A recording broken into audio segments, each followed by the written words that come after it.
Good morning, class. I am so happy you're here today. Today I'm going to read a chapter of Crash. I'm so excited.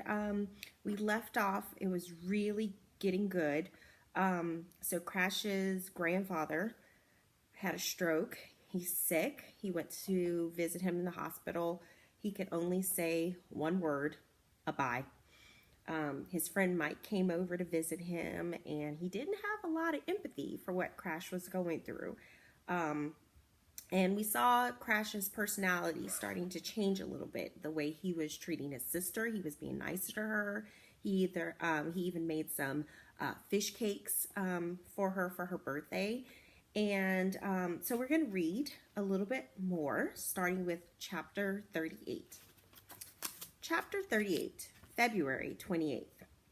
My mother turned the paper bag upside down. 2 glittery red high-heeled shoes tumbled onto my study desk. Mrs. Linfont found them when she was dust mopping under your bed today.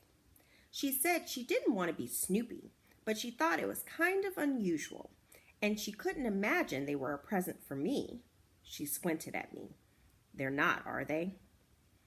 No, I said, and she is a snoop. I guess you're right. Does that make me a snoop too? Yeah, I said. I put the shoes back in the bag. She didn't go away. So is it a secret? I glared at her. Then I told her why I got them. So why are you keeping them? I told her that too. Well, that's very sweet of you. If it makes you feel any better, I don't think you have to worry anymore about your grandfather making it.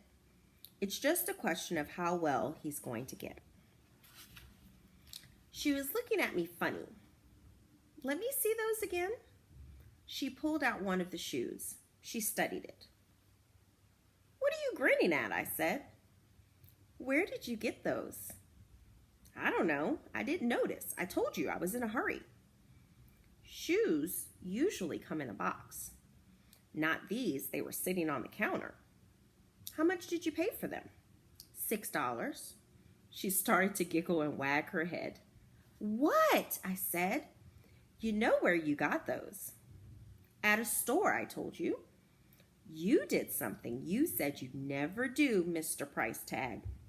She tried to squeeze my nose, but I pulled away. You went shopping at second time around. When I woke up next morning, my first thought was, I was in a thrift shop.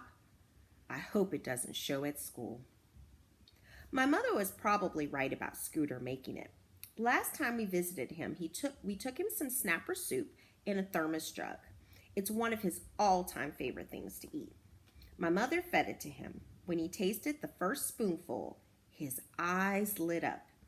He was Scooter, and he went, "A-bye, a-bye." I told my sister, the mouse is never going to move into that house out there. It'll come and take the food, but it's never going to live there. She scowled. She didn't want to talk about it. She thinks she's the only one in the house who knows anything about nature. What do you care? She said. I don't, I said. I'm just saying. It was killing her to ask. Finally, she snorted. So, saying what? That thing's in the open too much. You should push it back under the bushes. Mice like dark and cozy like. That's why it was living in my football bag. Then I guess the mouse house has to be smelly too, she said, and walked away. Every night, 7 nights a week, Webb sprints past our house.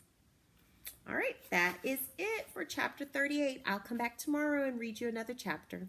I hope you guys are reading a lot at home, and I look forward to seeing more of your videos on Seesaw.